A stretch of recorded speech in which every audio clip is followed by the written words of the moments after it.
Find our Mall of America street team all summer long out at our station events. Come find us and ask us about our Mall of America mystery cards where everyone is a winner. See where we'll be next at KFAN.com, keyword calendar.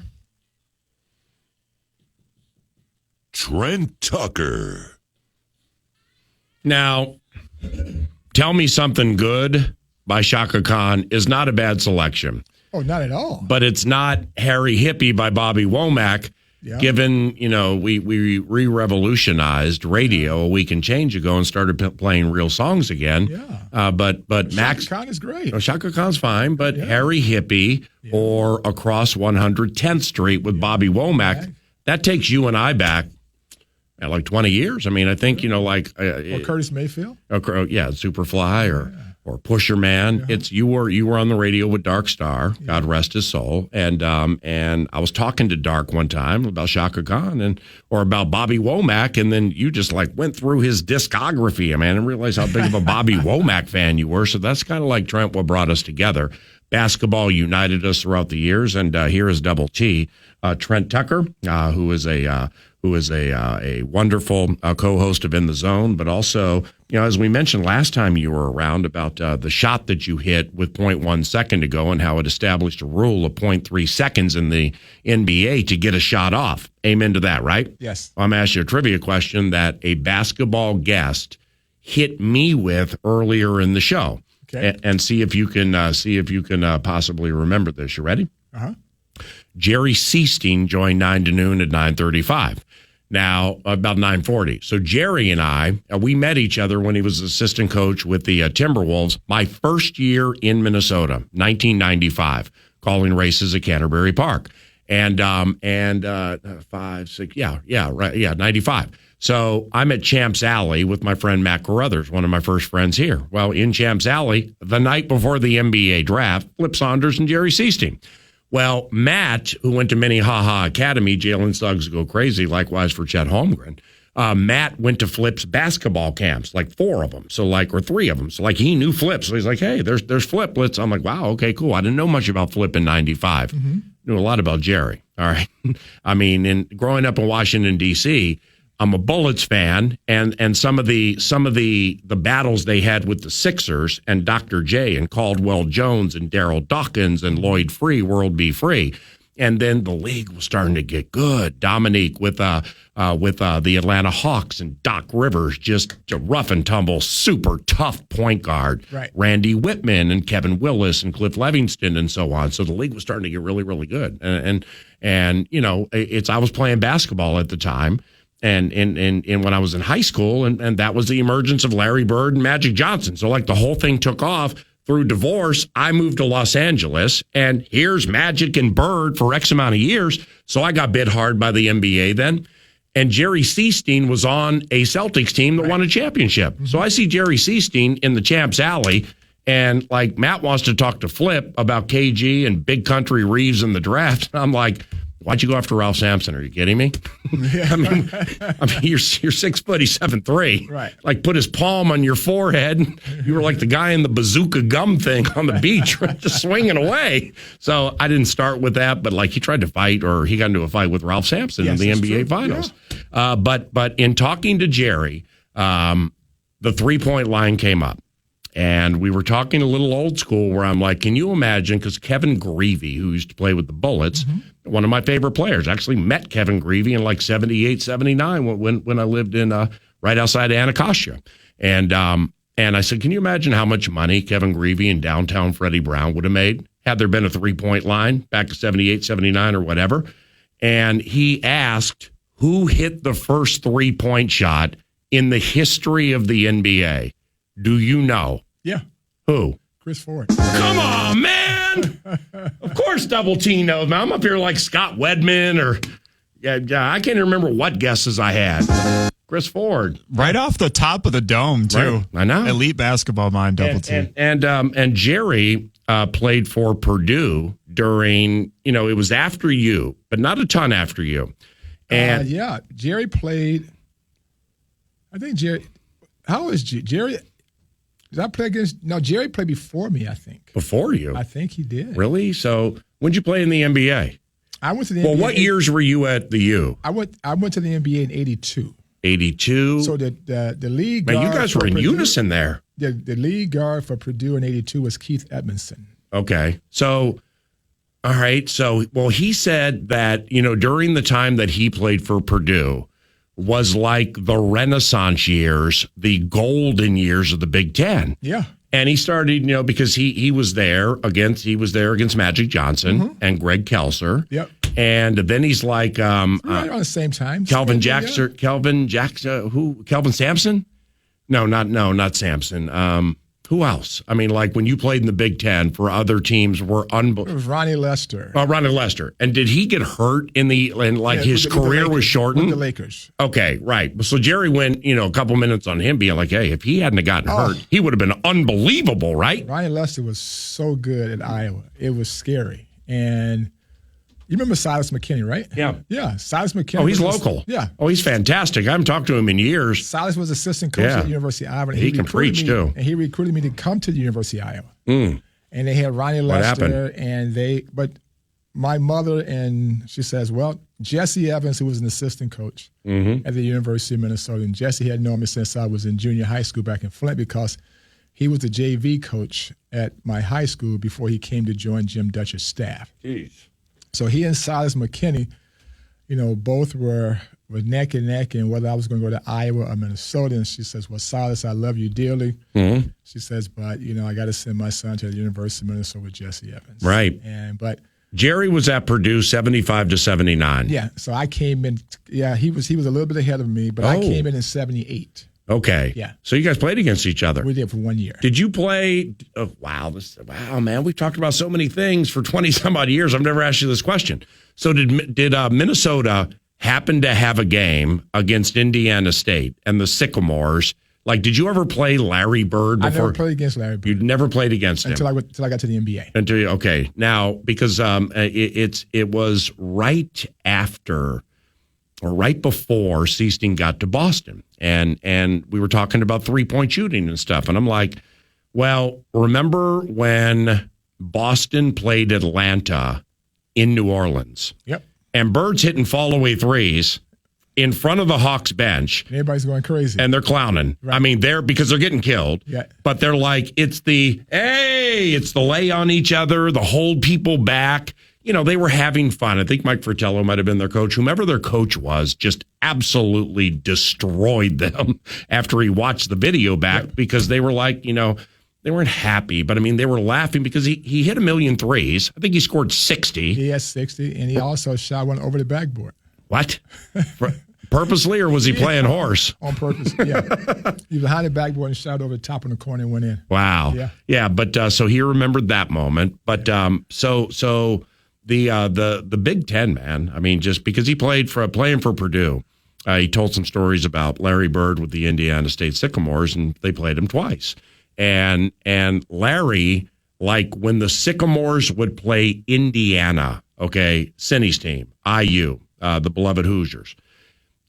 He would tear him up because of Kent Benson. All right, now Kent Benson, who was at one point, I think, wasn't Kent Benson part of the Kareem Abdul-Jabbar trade? Yeah. Well, I don't know if he's part of the trade. Yeah, it could have been.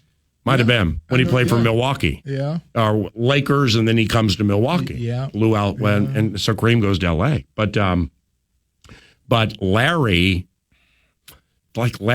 couldn't go to IU or something, and Benson he couldn't had deal with something. Bobby Knight. Really? He couldn't do it with Bobby Knight. Well, he didn't like Kent Benson either. And Bobby Knight was not his type of coach, and then he went to be a sanitation worker. Who did? Larry Bird. What? Yes. What is this, like Kurt Warner bagging groceries? He was what Larry Bird was doing, and all of a sudden he goes to Indiana State. Oh, geez. So he almost didn't go to college? Well, he almost didn't play? He left IU, and then he became a sanitation worker, and then he went to IU. So he was at IU. Yeah, and he couldn't do Okay. it. Yeah. Yeah, because Jerry told a story about how Bird. If he was there, he was going to go to IU, and he couldn't you. deal with Bobby Knight, so then he went. Yeah. Bird put become a McHale on a sanitation 56-point game. Yeah. All right. And then after the game, it's because he didn't like Kent Benson. It was against Kent Benson. He fed McHale. Seasting's story was unbelievable. Podcaster from earlier, everybody. If you like old school stuff.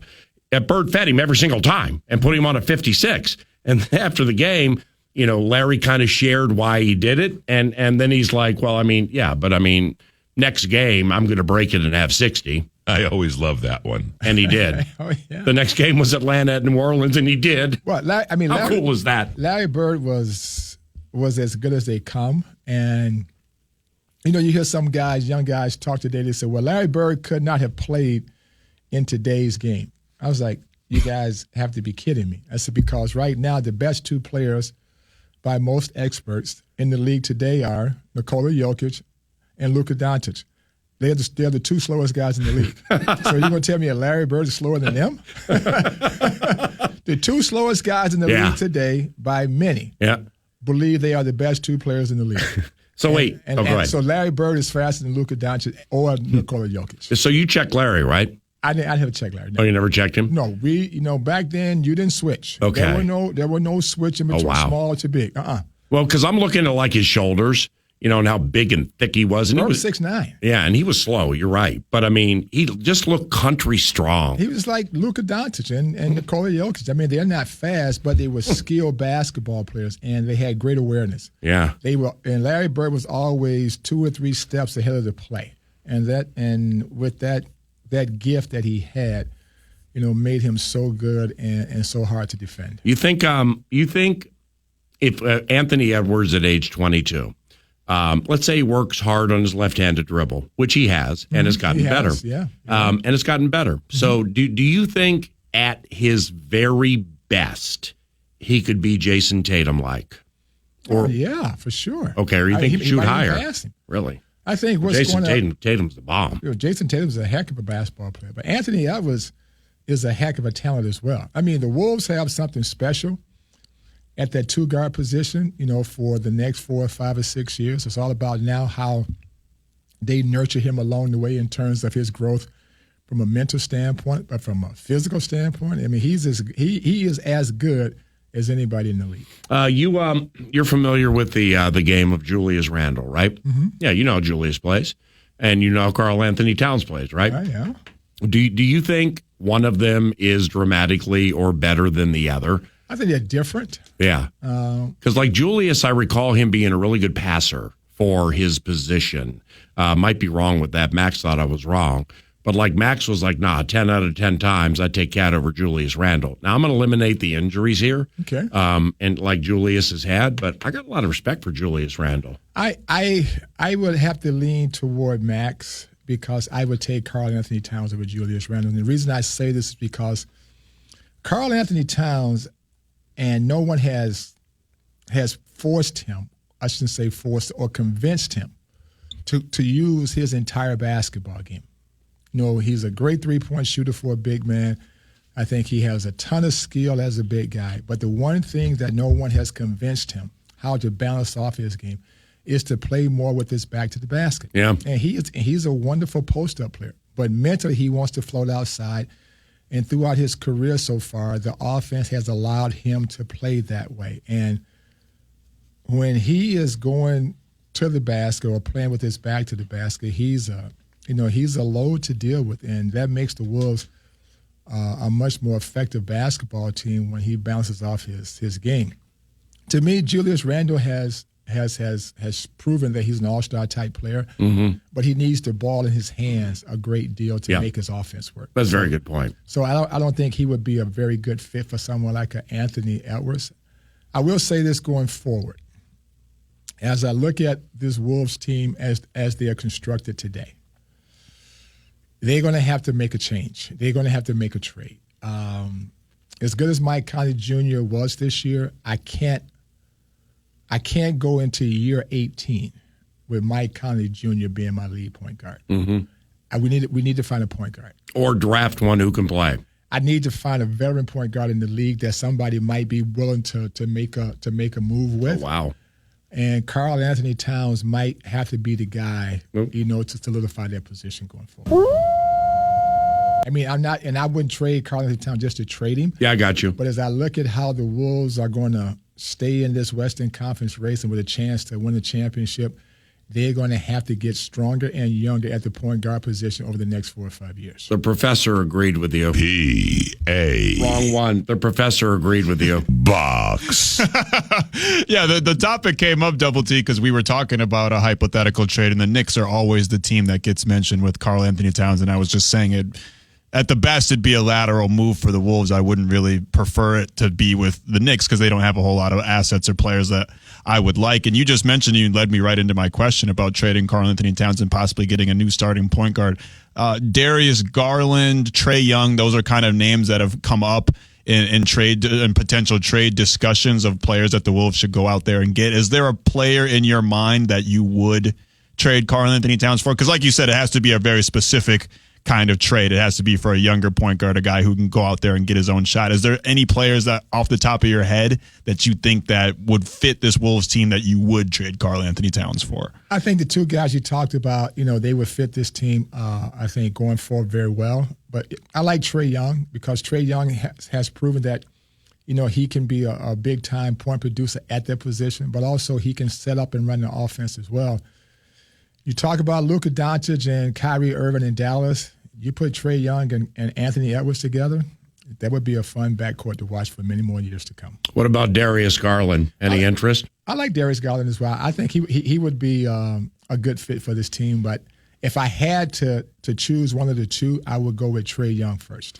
Why do you think Boston is up 2-0 in this series against the Mavs? Well, the Boston Celtics are doing things that you and I talked about 2 or 3 or 4 weeks ago about how do you take Luka Doncic out of the game. When Boston in game one was up by 29 points, they took Luka out of the game. They double-teamed Luka. When Dallas got back into the game, they wasn't drop coverage. And all of a sudden, Luka now will have free range to get into the lane and go to the basket.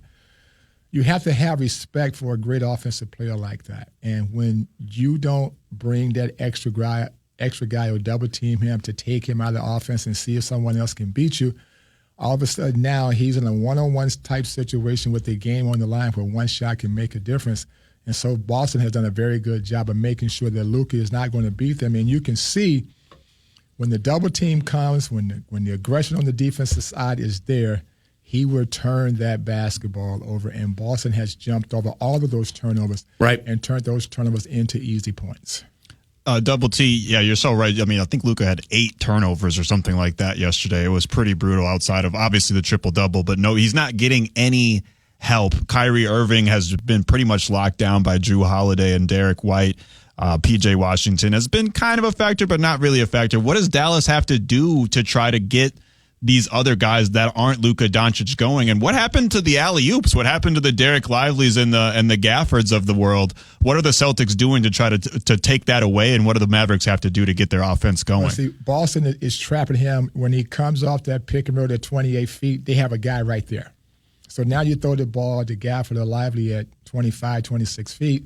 Well, they can't make a play from there. But now if Luka can continue to get down inside the lane 8 to 10 feet, well, then somebody's got to make a decision either to allow him to shoot the floater or step up and try to block the floater. Then he throws the pass to the front of the rim. So Boston has done a very good job, I think, especially in the second half of these first 2 games, of taking away his lane opportunities. Mm-hmm. And for Dallas to have a chance to win, those other guys now who are really not major offensive factors for the Dallas Mavericks, they're going to have to make some outside shots. With Kyrie, do you think that is it a pick your poison type deal? Okay, I mean, you played with Michael. So, I mean, we used to hear, all right, do you let Michael get 45 and try to slow everybody else, or do you try to slow Michael and try to have the double T's of the world beat you and win a championship? With Luka and Kyrie, is it like that? Well, they are the main 2 offensive players. The structure around them are guys who are defensive-minded. They can get out and run. They can finish at the basket with loud passes here or there. When you look at how the Chicago Bulls were structured from a perimeter standpoint, we had guys who were legitimate three-point outside shooters. Mm-hmm. And the Dallas Mavericks don't have that. And Boston is doing a very good job of forcing those guys to beat them. And last night, when they got those open shots, they could not knock them down. And when your role players are guys coming in off the bench and they getting 4 and 5 and 6 opportunities and they come up empty, now that puts more pressure on your star players to find more space and more baskets. Double T, Trent Tucker for another segment on the world of basketball and much more. Down memory lane we go. Max Fuller produces, and I'm Paul Allen. Take care, Polly Wally. You're listening to 9 to Noon.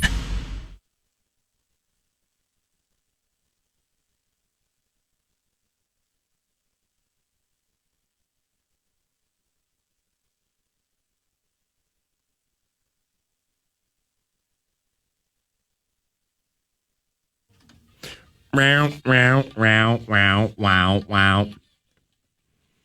What are we talking about again? Mac, did you have something you wanted to share with Double T and I clipped on you with the break?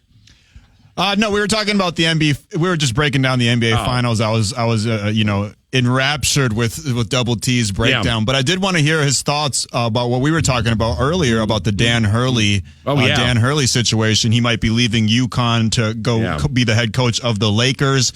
What do you think about the Dan Hurley situation? Does it say more about what's happening in college sports? Is it all about the money? What do you think about the Dan Hurley situation? And if you were in his position, what would you choose? And I'll just amplify what Max said. Dan Hurley, UConn coach. If you haven't seen the headlines or whatever, like Lakers made a quote very compelling offer, and like he told me that, and I wasn't aware that Dan Hurley to make decision today. That's on TV right now on ESPN. I'm like, why in the hell would you want to go coach that team? I mean, okay, you might triple your salary. Yeah. 2.5. Okay. I wouldn't want to deal with that, would you? Well, for him, come on, man. It's the challenge. You had to think about that no for a second, didn't you? It's the challenge. It's the challenge. I mean, at UConn, everything is pretty stable. Yeah. You're in control. You're the main guy. You're dealing with Gino, but right now you might be the main guy on campus. No, you're the main guy on campus. Yeah. You passed Gino. Right.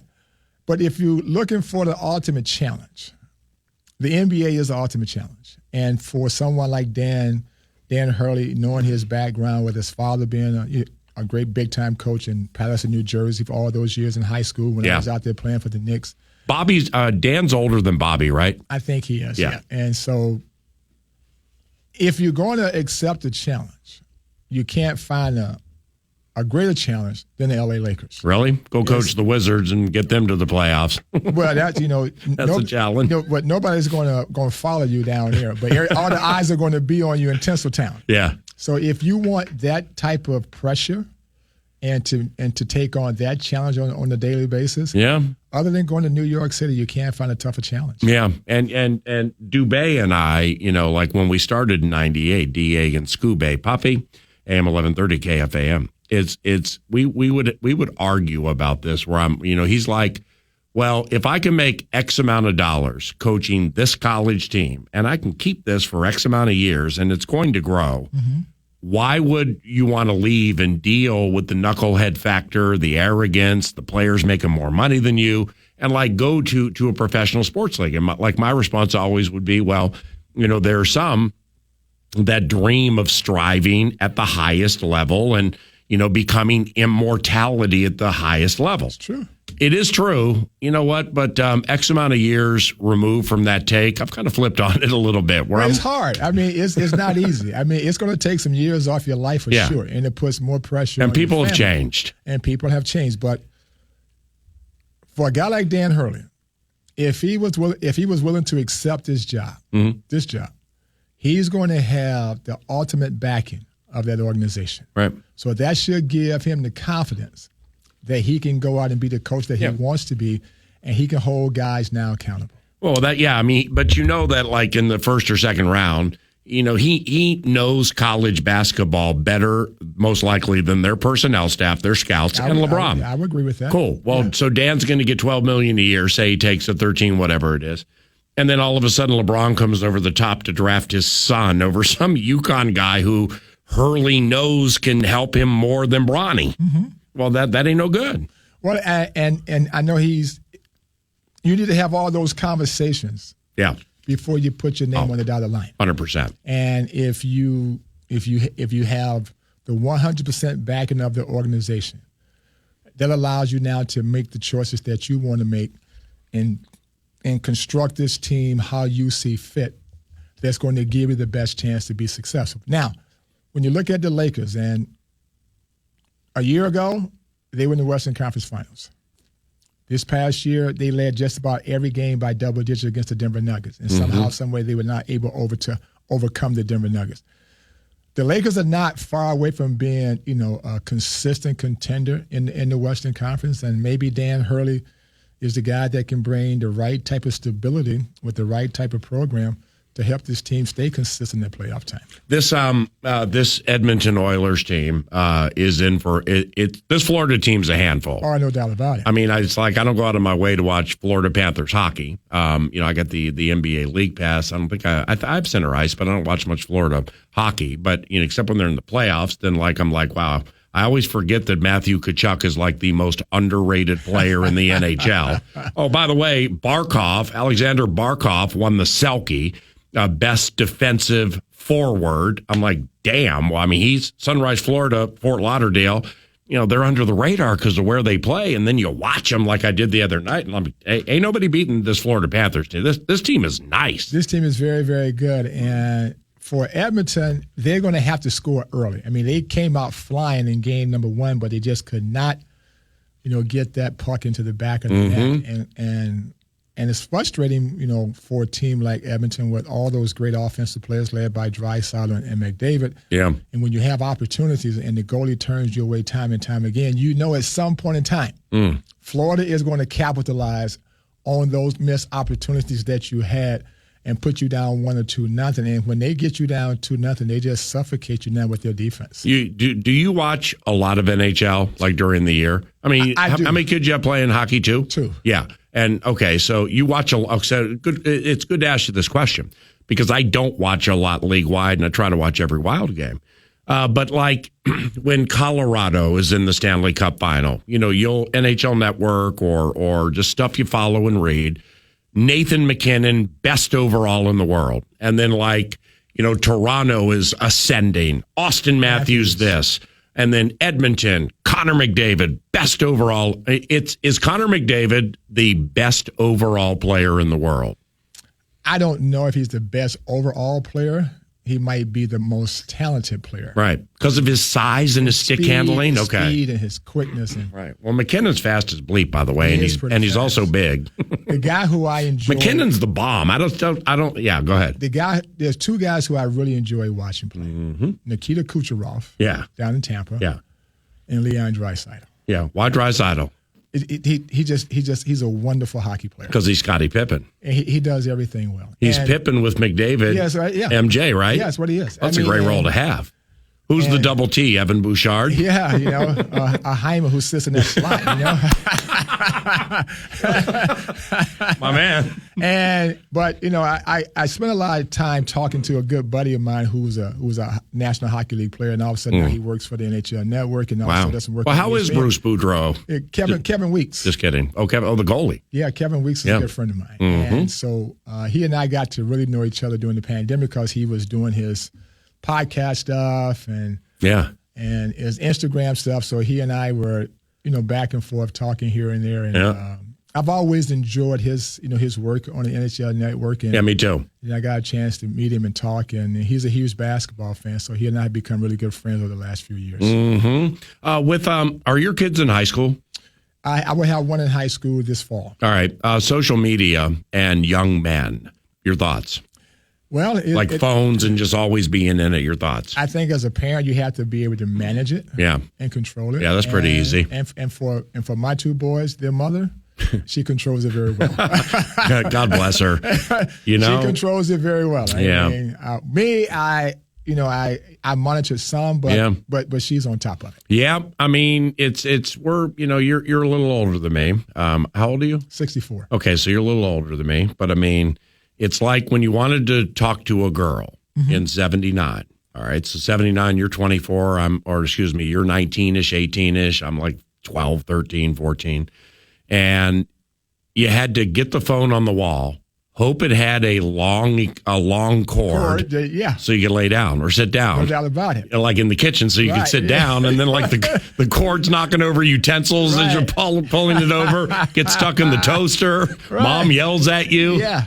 So you could, and then if you had a brother or a sister, you had to be concerned that they would try to like pick up the other phone in the house, keep their finger on the little thing that came up to indicate it was on, and then like slowly bring it up so they could sneak in and listen to your phone calls. Yeah. I mean, we're quite some time removed from that, man. But I don't think you had to work hard. I don't think Max knows anything about that. No. And it's I know a little bit about it when I was a kid. I remember hearing some breathing on the phone, like, "Mom, stop!" Yeah. You couldn't even be on the phone and go on the internet at the same time back in the day. But it's a whole different game these days. Phone and the internet. Oh, yeah, we're talking. I mean, I can't speak for Double T, but for me, it's like if I was chatting with, like, if I was trying to, it would be go with, like, will you go with me? I was trying to get together with a girl. Yeah, the parents would be on the other line, sneakily listening. Well, no, but here's the problem, is that if you kept calling her and it was busy for like 90 minutes, well, now you're having an anxiety attack. Okay, we don't have Uber to get me over to the house. Okay, you had to work hard to like establish things like that. And they only had one line. They didn't have a double line. Correct. So they couldn't click over. Which means you had to leave voicemails with Shalimar playing. No, it's a bigger L of what I did. Somebody else. Yeah, you call the operator, and then you could do an emergency breakthrough. Right. Remember? What's the emergency? And then you had to lie. And then they'd like break through. Right. And you would hear whomever like, yeah, I'll take it, or no, I won't take it. Right. I just put a fat L on me too. I tried to break through with the operator. I didn't know you could break through with the operator. Yeah, dang. Crazy. Yeah. All right. You're the best, Double T. Thanks for coming by. Hey, thanks for having me. That's Trent Tucker. He's the professor of hoopology. He's basketball immortality. 9 to noon continues, and it closes after this. Have you ever heard the Gladys Knight song, Neither One of Us? No, I don't think I have. Okay. I'll send you a live version from like the mid-'70s in Detroit. Neither one of us wants to be the first to say goodbye. I think you'd like it. I've been watching a lot of old Soul Train lately. I have... do you think they lip sync on Soul Train? I wondered that because I was watching... Because Midnight Special is the one to watch if you're watching live stuff. But like watching live music from days gone by on YouTube is my number one hobby. It's like my life is the Bible. My jobs are what we're doing now. Fortunately, God put me in a position to do them for quite some time.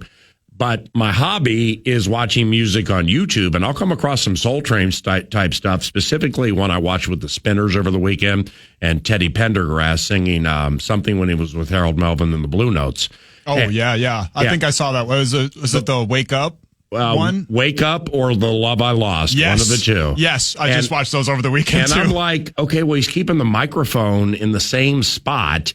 And, I mean, new schoolers can't relate to this, but the projection of the singers back then, I mean, they'd have the microphone back here, right, and it would sound the same. So I wonder if they used to lip sync. I actually Googled that over the weekend because I was watching the one with Billy Paul, and me and Mrs. Jones sounded exactly like the studio version, and he didn't look like he was trying at all. And from Googling it, it sounds like some people did, but other people's got hot mics. People that they trusted, I'm assuming, got hot mics.